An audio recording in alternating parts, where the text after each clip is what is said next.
What do you think is the allotted mourning time for fans after a devastating loss? Asking for a Ooh. friend, and certainly not myself after watching the Titans get donkey stomped on Monday Night Football. So you've had these type of losses as a Texas Yeah. fan. How long do you think you are allowed to sulk for?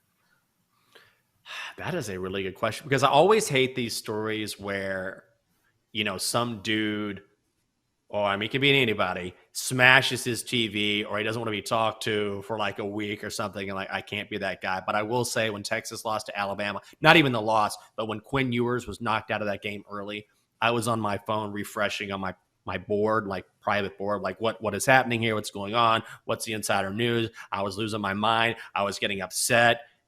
And oh yeah, Matt just put this in our chat. I was thinking of this as well. There was a TikTok going around, and it's a Bears fan, okay, after the Bears lost last week. And this guy's he's got on his Bears jacket. Mind you, it's still hot outside. And his girlfriend is giving him a hard time. He takes off the jacket. He's got wristbands on. This guy's so excited. And she's like, oh, you're acting like you're part of the team. You got wristbands on. He's like, you know what? I want you to leave me alone. I want you to leave me alone for a week. I want you out of here.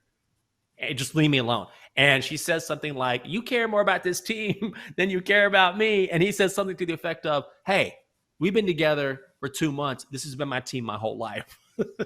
So he's really into it. And I think this dude was serious. He wanted to be left alone for a week. I would say, for me, I think the best thing for yourself and for your relationship is give it 24 hours. Let yourself breathe, let the air clear, and then you got to let it go, and it's a new week. What do you think?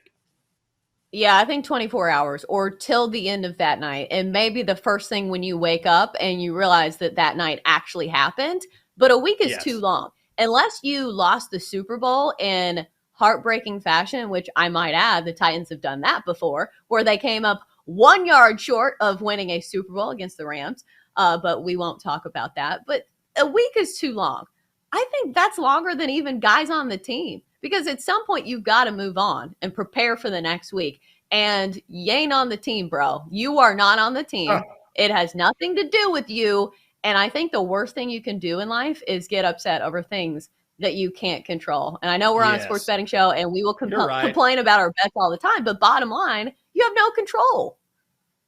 No, and actually, I'm glad you said that because I told myself that repeatedly after a tough loss. Michael, you cannot control this. You cannot control any of this. You were a good fan today. You love your team. It happens. You can't control it. You have to let it go. So I'm glad you said that. And sometimes it takes repeating that to myself a few times for finally seeing some, but I think that's good advice.